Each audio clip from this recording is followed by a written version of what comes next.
से ब्याह ना करो, आप ऐसे ना करो, हम किसी ये नहीं माना जाएगा। ये चलने वाले साहब हमारा अपने परंपराओं को लेकर कर रहे हैं। परंपराओं का मतलब जो है, मैं एक बार थोड़ा समझा देता हूं। अपनी परंपराओं को लेकर अपनी बात कर रहे हैं। जो बहस हो हम कोई किसी धर्म की दखलंदाजी नहीं कर रहे हैं। पूजा पद्धति पर कोई फर्क नहीं पड़ेगा। सबके लिए आप जो धार्मिक परंपराएं निभाते हैं उस पर कोई फर्क नहीं पड़ेगा। जो व्यक्ति जिस धर्म को अपनाना चाहता है उस पर कोई फर्क नहीं पड़ेगा। सर आप मेरे को आप समझ रहे हैं ना, ये बातें पर होंगी जिसमें लीगल एस्पेक्ट्स आते हैं। कौशिक साहब, क्या आपको लग रहा है कि ये रहेगा या इससे आगे जाएगा? एक कानून किसी की भी यही हम कह रहे हैं, पहले लाने तो दीजिए, किसी की महत्व नहीं करेगा। कौशिक साहब, हम अगर रेजर थे मेजॉरिटी हैं तो ये नहीं कि हमारे ऊपर बाकी धर्मों के कानून लागू हो जाएं, ये नहीं होगा जी। किसी धर्म का कोई कानून लागू नहीं करना है। वो तो बोले कि भारत का संविधान जो है एक रूप होना चाहिए और सबके लिए बराबर न्याय होना चाहिए। एक बात सुन न्याय एक होना चाहिए सबके लिए। हम सदियों से जा रहे हैं, सदियों से। तो आपका कोई अधिकार छीन नहीं रहा है। आपको अधिकार को सुरक्षित करना है। अब आप लोग इधर भी तो सुन लीजिए, हमारी विमर्श का कोई फायदा नहीं होगा। सती प्रथा की बात की, सती प्रथा आज से 500 साल पहले हमारे दूसरे गुरु अंगद साहब ने मना की भी, ये बिल्कुल नहीं होगा। इस डिबेट को शुरू करने से पहले मैंने बोला था कि ये चीखने चिल्लाने वाली डिबेट, बहस वाली डिबेट नहीं। प्लीज, हम लोग सुन रहे हैं, बात कर रहे हैं, आराम से आप करो। मैं आऊंगा आपके पास। लड़ाई नहीं हो, प्रेम सौहार्द से हो। देखिए, जैसा डिफरेंट धर्म के संप्रदाय के मानने वाले अपने अपने विचार रख रहे हैं, उससे मेरे को ये भनक मिल रही है, ये आभास हो रहा है कि ये इशू यहाँ तक नहीं रुकेगा। यूसीसी जब बनेगा तो इसको इम्प्लीमेंट करने में बहुत सारी कठिनाई हमको आएंगी, उसको हमको मद्देनजर रखना होगा। हम लोग अपनी धार्मिक मान्यताओं और परंपराओं को और जो हमारे अधिकार हैं उनको जोड़ दे रहे हैं। बिल्कुल ठीक कर रहे हैं। आपकी धार्मिक मान्यताएं, आपकी पूजा पद्धति, उसमें कहीं कोई इंटरफेरेंस नहीं होगा इस कानून से।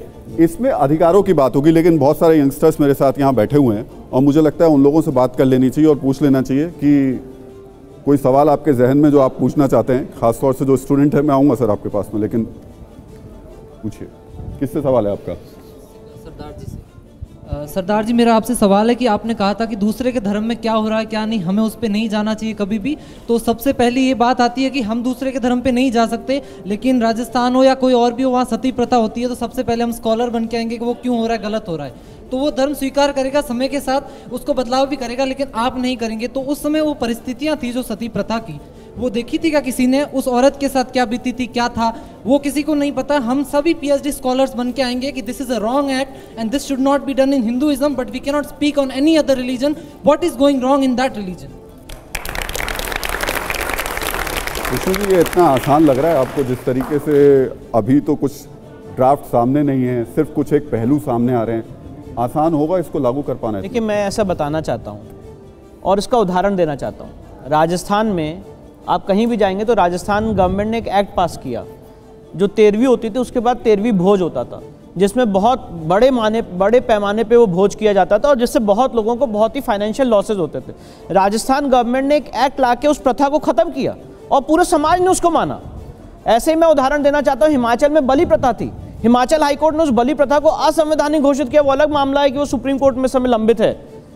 तो ऐसे बहुत सारे समाज में ऐसी दिक्कतें आती हैं जिससे समाज उभरता है, जिससे समाज एजुकेट होता है और उसको ख़त्म किया जाता है। तो ऐसा नहीं है, बहुत आसान है। मैं एक उसका जीता जाता उदाहरण देना चाहता हूँ। सेक्शन, मैंने जो PIL फाइल की है, सेक्शन 494 IPC में अगर 4 वर्ड्स हटा दिए जाएं जिसमें ये एग्जेम्पशन दिया गया है कि अगर आप अपने पर्सनल लॉ में वो अलाउड है तो आप मल्टीपल मैरिजेस कर सकते हैं, अगर वो एग्जेम्पशन हटा दिया जाए तो वो सब पे लागू हो जाएगा।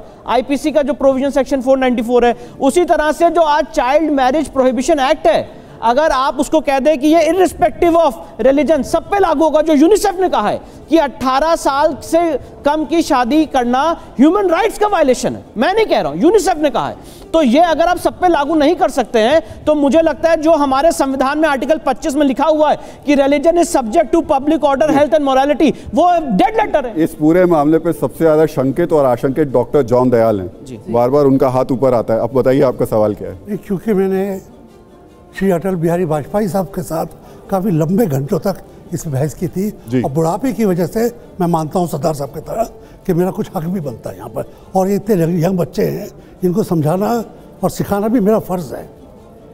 मैं कहना मांगता था सर 2 बातें। आपने ठीक कहा और आपने बहुत गहरी बात कही है। आज की कॉन्स्टिट्यूशन में, आज के कानून में कई चीज़ें हैं जो कॉन्ट्रडिक्टरी हैं।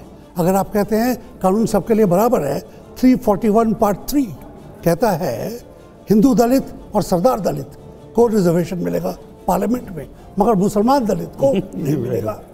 तो कई अंदर कानून के पर मुसलमान समाज में उनको ओबीसी का आरक्षण मिल रहा है। गुरुदेव क्यों ओबीसी का, क्यों एससी का, क्यों नहीं? ऐसी जातियां हैं। इक्वेलिटी एससी का क्यों नहीं सर?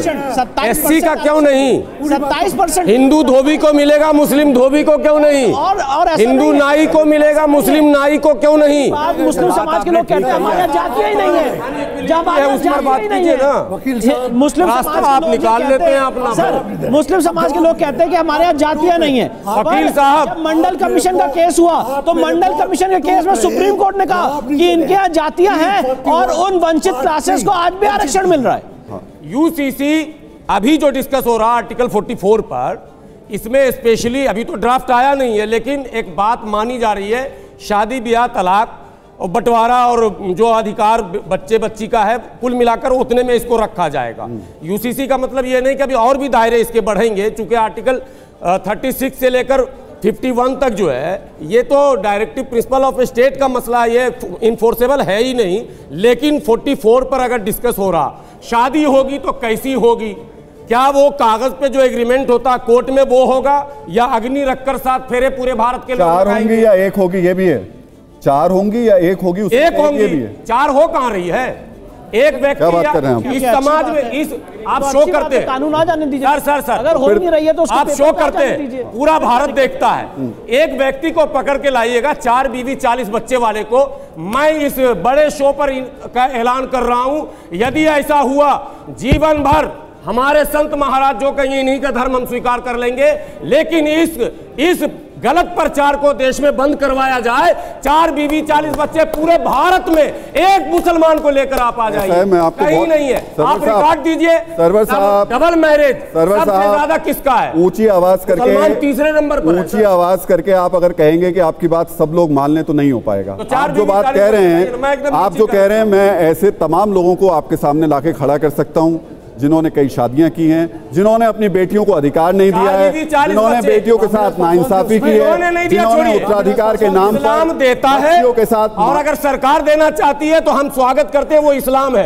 अरुण योगी जी, जितनी बात ये कह रहे हैं उससे तो ऐसा लग रहा है कि यूनिफॉर्म सिविल कोड के सबसे बड़े समर्थक यही है, सबसे बड़े। आपको लग रहा है?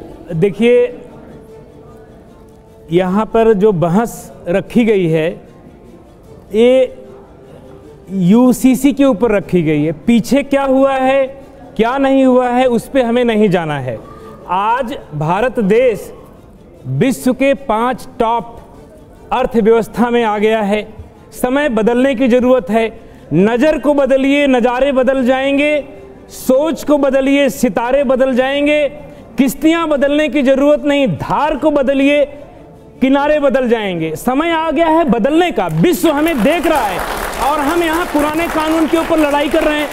अभी ड्राफ्ट बना नहीं है, हमें उस पर चिंतन करना है, सोचना है। जब ड्राफ्ट आएगा तब ये सारी चीजें हमारे लिए ठीक हैं कि नहीं है, आपके लिए ठीक है कि नहीं है, आपके लिए ठीक है कि नहीं है, हमें तब इस पर बात करनी है। जब हमारे विरोध में होगा तभी तो हम बात करेंगे। अभी समय है कि ऐसा होना चाहिए, एक कानून होना चाहिए कि नहीं होना चाहिए। सरवर साहब, कुछ मौलाना हमारे यहाँ फिक्स है पोलराइज कराने के लिए। मुस्लिम पर्सनल लॉ बोर्ड क्या सरकार की तरफ से काम करता है? पृष्ठभूमि है। मुस्लिम पर्सनल लॉ बोर्ड क्या सरकार की तरफ से काम करता है? मुस्लिम पर्सनल लॉ को 10 साल पहले हम लोगों ने खारिज कर दिया, भारत के मुसलमानों ने। अब एक टीवी पर बड़ी बात 10 सेकंड, मुस्लिम पर्सनल लॉ ने, अब बड़ी बात बोलने जा रहा हूं, एक लेटर जारी किया था अभी 6-8 महीने पहले।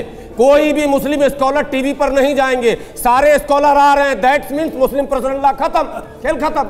अगर उसका पावर होता, प्रभाव होता, तो टीवी चैनल पर कोई ना आते। मुस्लिम पर्सनल लॉ बोर्ड को नहीं मानते ना आप? एक मिनट मुस्लिम सर ना जी, एक मिनट रुक जाइए, मुझे बात करने दीजिए। मुस्लिम पर्सनल लॉ बोर्ड को आप नहीं मानते ना?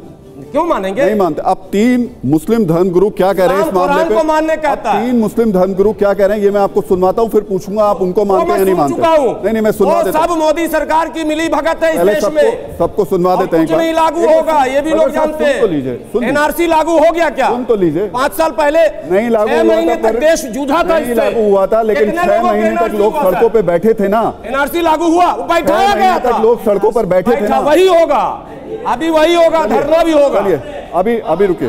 पहले सुनवा देते हैं सर। हमारी आवाज ही ऐसी है सर।